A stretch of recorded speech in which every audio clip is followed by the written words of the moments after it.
once you've been used or abused by a narcissist, it's very easy to fall in that kind of victim mindset where you think, oh, the things that this person did to me, the things that this person said to me, the way this person treated me, is just not right.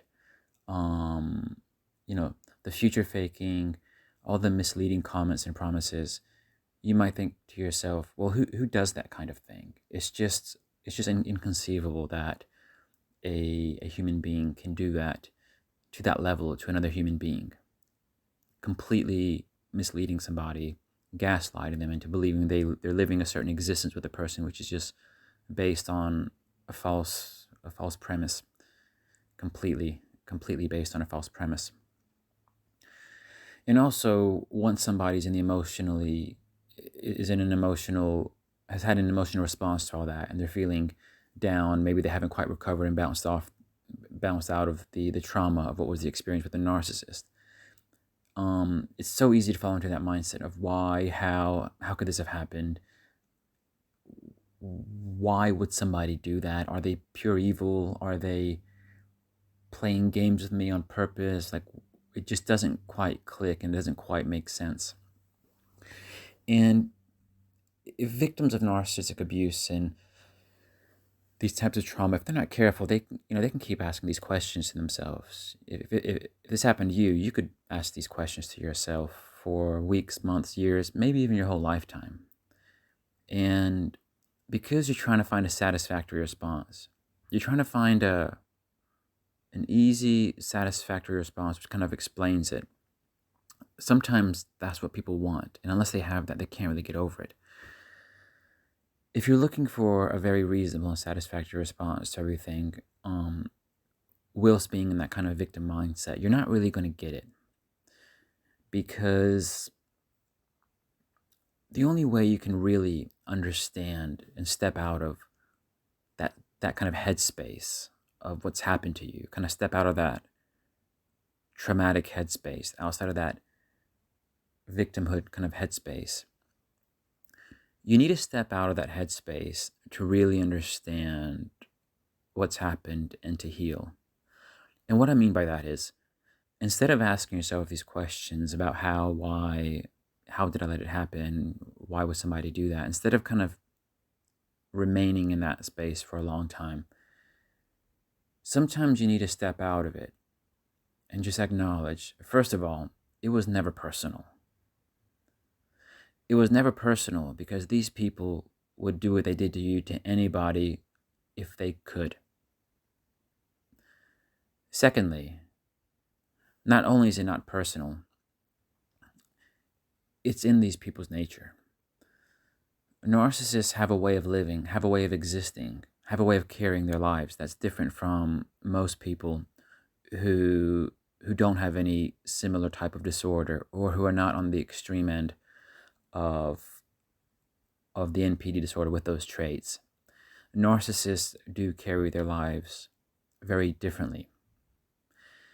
And once you start to understand how their minds work, maybe you'll even go so far to understand as how they became the person who they were. Because if you get to know your narcissist ex, or whoever it was, whoever the narcissist was in your life, if you get to know enough of their past, you might quickly see the correlations of certain things that happened to them with who they are today. That's very common that people notice that if they have enough information. But putting that aside, so narcissists, they carry themselves in a certain way, and it's different. And the principles through which they live their lives, the kind of mental compass, I won't say moral compass, because they don't really have a moral compass by most people's definitions, but they have, the compass which allows them to sift through life and live their day-to-day lives is very different from yours. They look at people from the perspective of what they can get out of those people immediately, on a more of like an immediate basis. They're very transitory in their thinking. In their mind, they don't really feel that anything or anybody in their lives can be permanent. They have deep-rooted trust issues. They don't trust anybody who gets too close to them. If they get close to anybody, they feel vulnerable. And that's not a feeling they like. So they never allow themselves to get emotionally too close. That's just something about them. They do try to get other people to feel close to them. So chances where you would have felt very close to the narcissist, you may have felt in love with them, like you were with your soulmate. And they fed that at the beginning. They would have done everything possible to make you feel that towards them, because it meant you would have felt that bond towards them more strongly. And then it would have allowed them to get away with whatever they needed to get away with you, to get the supply they needed out of you, until you become trauma bonded. And then you can't leave. So they don't trust. They don't like feeling vulnerable. Everything's transitory. They try to get people hooked on the idea of them and hooked on them.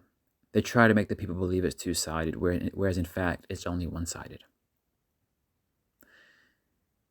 They're too busy thinking about their own worries, too busy trying to keep their head above water of their own feelings of internal paranoia, that they don't care about you one way or the other. They don't hate you, but they don't love you. They're thinking, what can I get out of this person? Can this person still serve me for the next few months? Can I keep them around for the next few months to put up with my narcissistic projection? That's what they'll think. Can I keep this person around given how things are currently going, or do I need to change certain behaviors about myself because maybe the target's slipping away? All in all, it's always about them. Yes, it's true that everybody in the world has some level of a selfish perspective on things. Yeah, we are our own beings, but narcissists are extremely selfish and egocentric in their thinking and in their existence. And they're extremely insensitive about other people's feelings. And they only care about other people from the perspective of what other people can do to them. And a lot of the reason they need supply is to help regulate their own emotions, because they suffer so much themselves internally. They barely feel like they exist sometimes. They literally feel like sometimes gravity is not going to hold them down on the planet Earth. They might just float away. That's hardly an exaggeration for many of these people anyway. To counter that, they need somebody to outlay their negative toxicity that kind of builds up. Extreme insecurities, extreme shame, extreme paranoia, all these ruminating negative thoughts. They need to find a way of making that somebody else's problem. And that's where people like you come in. Of course, when you would have met them initially, they would have come across as somebody who has everything good going for them in their lives. They're great, they're brilliant, there's nothing, they're a real catch. But that person was never real. And that's one of the reasons you get so upset later. It's because you were deluded into thinking that person was real. That initial mask was just a mask. The person you see later on, after the first few weeks, months, years, that's the real person behind the narcissist persona. That's who the person really is. Yes, they would have made you suffer a lot. Yes, they would have future faked. Yes, they would have done everything to confuse, gaslight, condescend, belittle you, cheating on you, withholding from you, fake promises. They do all of that to keep you around, to keep you on edge, to keep you more submissive, use you as an outlet for negative projection. And what you need to do is, if you want to fully recover from such a traumatic event of being with somebody like that, is to kind of step away from that problem a bit.